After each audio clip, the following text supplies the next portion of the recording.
Okay, ito na naman po ang inyong Pinoy Firearms Instructor at bago ako bumati at pagpasalamat sa inyo ay gusto ko lang munang basahin ang katanungan ni Extranjero. Sabi niya, "Good day po sir. Anong Bacaloy spare parts po ang magandang replacement para sa gawing hammer or sir ng 1911?" O hammer at saka sir ang gusto niyang gawin. Ano daw ang magandang materialis? Okay, sasagutin natin yan. At bago natin yan sagutin ay gusto ko lang muna magpasalamat sa ating 36,200 plus na mga subscribers at patuloy tayong dumarami kahit medyo hindi kabilisan ay kumbaga umaangat naman tayo. Dahil kung tayo hindi na umaangat at tayo binabas pa ay hindi na natin ito ipagpapatuloy. Kaya maraming salamat sa inyo. Lalo tigit dun sa mga magaganda ninyong comment na nagpapalakas at nagbibigay ng motivation sa akin para ituloy ang ating YouTube channel. Ang ating pong YouTube channel ay pang ano po ito? Charity. Kaya ko po ito ginawa ay para makatulong sa 6 na estudyante na anak ng mga single parent. Sa ngayon po, hindi pa po natin pwedeng dagdagan yung 6 na yon sapagkat maliit pa po ang kinikita ng ating YouTube channel. Kaya nga po, pag ito ay lumaki na, dadami po ang ating ang ating mga beneficiaries. Sa ngayon po ay 6 pa lamang ang kaya natin dahil ang kinikita pa lamang ng ating YouTube channel ay 5,000 isang buwan. Ang allowance po ng isang estudyante sa kanilang mga pambaon ay 1,000 isang linggo. So, 6,000 kada linggo ang inaano natin yan. Okay naman po ang trabaho ko dito sa ating kumpanya, dito sa Kuwait, sa Mayadin Shooting Range. Kaya wag po ninyo akong hanapin sa Pilipinas. 20 years na po ako nagtatrabaho dito sa Mayadin Shooting Range ng Kuwait. At maraming salamat sa mga tumutulong sa atin na mga sponsor natin para mabigyan ng mga pambaon. Bagaman libre naman sila sa school dahil mga bata pa sila mga elementary at high school, ay yung mga allowance nila ay natulungan natin sila. Kaya natutuwa sila sa ating mga sponsors. Panguna ni Alfredo Isidro Ordesipay ng Las Piñas. Shout out sa iyo. Ganon din, maraming salamat kay Architect Arnel Salvador dito sa Kuwait. Naging kaibigan ko siya. At kay Jubil Platon, Boy Umay ng Riyadh, Saudi Arabia. Kay Umbet ng Kia Motors, Kuwait. Maraming salamat. At sa bago nating sponsor, kay Anthony Evangelista ng Pasay. Thank you very much. Tuwan-tuwa yung estudyante. Gagawa daw siya ng video para pasalamatan ka. Okay, at ang bago pa na, isa pa nating sponsor na ayaw magpakilala, tawagin na lang natin siya sa pangalang Adrian. Okay, ayan, at sa mga gusto pang magpadala at tumulong sa ating mga estudyante, ayan po sa aking likuran ang GCash number, tinatanong ni JC Antonio Official. Ayan, sana marami pang tumulong at lumaki pa ang ating YouTube channel at ang ating pagiging charity. Okay, ayan, at kay doon sa nagtanong, sino to? Si Extranjero. Anong magandang materialis? Ito, papakita ko sa inyo magandang materialis na gagawing hammer. Okay, ito. Papakita ko sa inyo, tutungo ko ito. Ito ay, ayan. Ito ay mulye ng truck.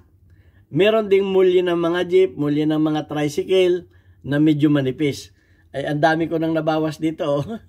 Ito ay, ano na. Hindi ko lang pwedeng ipakita sa inyo yung actual na paggagawa ng mga parts dahil baka tayo ma-strike, bawal po ipakita yan. Pero materialis, ito po ay mulye. Ito po ay matigas po ito. Spring po ito. So, ano ang anong gagawin ninyo dito? Kung kaya ninyo itong bagahin, okay, mga gumagawa ng ng mga itak, mga bulo, pwede ninyo ipabagay ito doon para malambot siyang lagariin.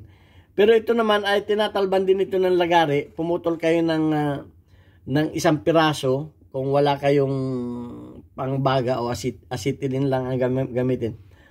Kasi pagka ganito kalaki, siyempre mahirap bagahin yan eh. So, kukuha lang kayo isang piraso, bagahin ninyo siya, papulahin ninyo siya, at ibaon ninyo siya sa apog.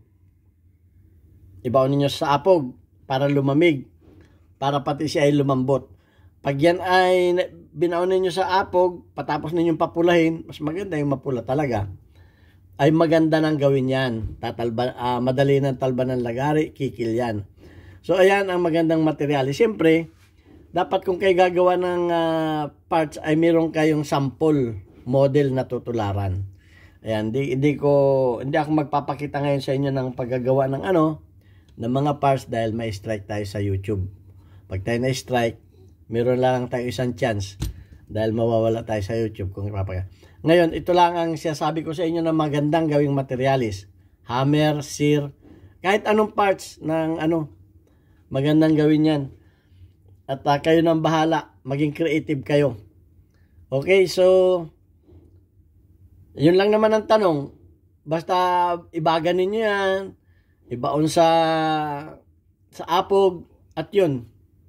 Kung anong gusto ninyong gawin dyan, ay gawin na ninyo. Okay, may nagpapa-shoutout lang. Shoutout kay Hansel Evangelista, OGP ng Bulacan. Yan. One Gun Pilipinas Bulacan Chapter sa pangunguna ni Hansel Evangelista. At sa BIP Security, yan, Security, MP, PSC, Personal Security, Prosecution Course, Protection Course, okay, sorry sinulat ko, mali sulat ko BIP, Personal Security, Protection Course. Yan, sa panguna ni Hansel Evangelista. Shoutout sa inyo at pakishare yung ating mga YouTube, pakitamsak para marami pa tayong matulungan ng mga Pilipino. Ang YouTube channel ko ay para sa mga Pilipino. Kaya may nagre-request na mag-English ako. Ay mababas tayo dahil ang English ko ay barok. Alam mo naman yung mga Pilipino, magagaling mangbas yan. Tagalog na nga nababas pa tayo. So yan, at wag daw natin pansinin yung ating mga baser. At yan ang nagpapalakas ng ating YouTube channel at nagbibigay sa akin ng motivation para lalo ko pang galingan.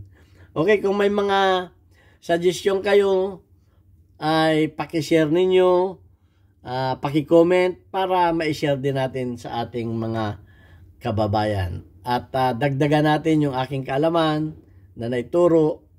Welcome yung mga experiences ninyo at okay naman yan. Okay, hanggang dito na lamang. Magtanong lang kayo at sasagutin ni Pinoy Firearms Instructor sa abot ng aking malit na kaalaman. Thank you very much. God bless us all. Hanggang sa muli natin video.